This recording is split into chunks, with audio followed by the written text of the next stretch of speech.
بسم اللہ الرحمن الرحیم۔ السلام علیکم ورحمۃ اللہ وبرکاتہ۔ ایاک نعبد و ایاک نستعین، ہم تیری ہی عبادت کرتے ہیں اور تجھ ہی سے مدد طلب کرتے ہیں۔ پیارے دوستو، جب اللہ مدد کرنے پہ آتا ہے تو کچھ خاص اشارے اور نشانیاں ظاہر کرتا ہے۔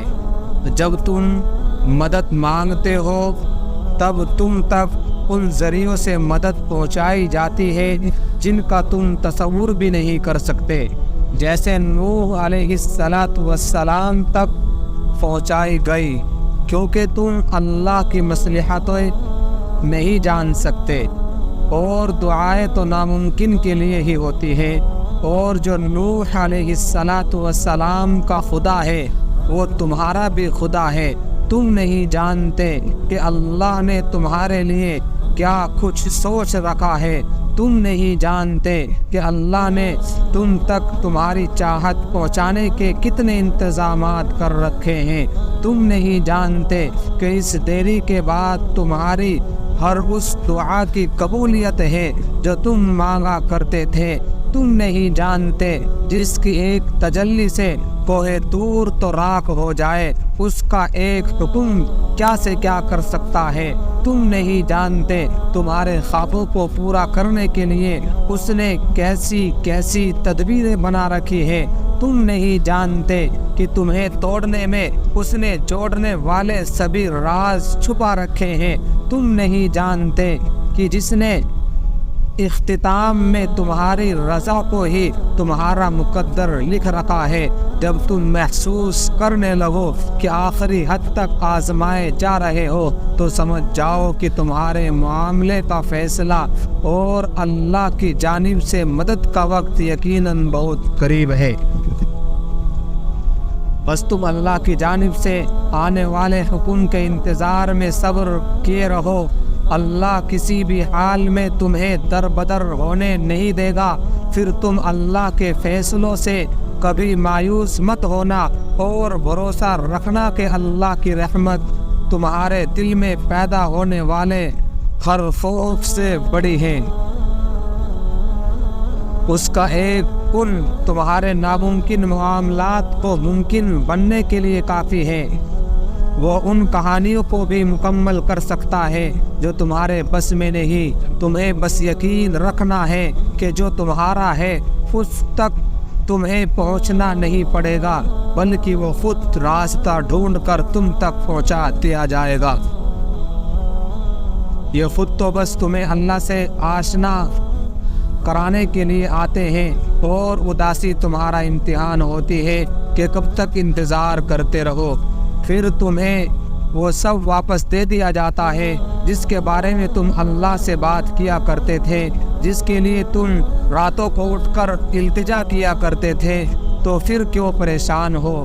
تمہارا رب تو اتنا رحیم ہے، تم اس کی ایک صدا پر لبیک کہہ دو تو وہ تمہاری تمام صداؤں پہ کن فرما دیتا ہے۔ تم اس سے بھلے لاکھ دفعہ ہی کیوں نہ منہ موڑ لو، مگر پلٹ کر جب بھی اس کو پکارو گے تو وہ تمہیں ہمیشہ اپنے پاس ملے گا۔ اس کی محبت تو ایسی ہے کہ وہ روٹھ کر بھی روٹھا ہوا نہیں لگتا، تو پھر ایسی محبت سے مایوسی کیسی؟ تو پھر جو چاہیے اسے اللہ سے ضرور مانگو، مگر اس کے پیچھے اگر دل کا سکون چاہتے ہو تو ان معاملوں کو اللہ کے حوالے کرنا سیکھو جنہیں تم بدل نہیں سکتے۔ دست بردار ہونا سیکھو، چیزوں کو آزاد کرنا سیکھو، خود سے محبت کرنا سیکھو۔ تمہاری مستقل دعائیں ہی ناممکن کی قبولیت کو ممکن بناتی ہیں۔ تمہارا یقین ہی تم پر وہ دروازے کھولتا ہے جن کو کھولنا کائنات کی کسی چیز کے بس میں نہیں ہوتا۔ تمہارا صبر ہی تمہیں معجزوں سے ملواتا ہے، اور کن سے فیکن تک ہر ادھوری کہانی مکمل ہو جاتی ہے، اور وہ دعا جو منہ سے نکلتی ہی قبولیت کی مراحل میں داخل ہو جاتی ہے۔ وہ ٹوٹے ہوئے دل کی دعا بس پھر جو مانگ لیا جاتا ہے اس کی عطا میں دیری نہیں کی جاتی۔ پھر وہ چیز بھلے ہی تمہارے نصیب کا حصہ نہ ہو۔ کیا تم نے سنا نہیں تمہارا رب سب کچھ کر سکتا ہے؟ تم جتنی دفعہ دعا مانگتے ہو اللہ اتنی دفعہ تمہیں تمہاری دعاؤں کے جواب دیتا ہے۔ یہاں ایک قطرے کے لیے رو رہے ہو جبکہ تمہارا رب تو تمہیں 7 سمندر عطا کرنے پر بھی قدرت رکھتا ہے۔ تمہارا کام بس دعا کرنا ہے۔ عطا کی تدبیریں وہ خود بناتا ہے جس نے صرف 6 دنوں میں آسمان و زمین اور آسمان و زمین کے اندر تمام چیزوں کو بنا ڈالا ہے۔ تمہیں لگتا ہے کہ اس رب کے لیے تمہارا مقدر بدلنا مشکل ہے؟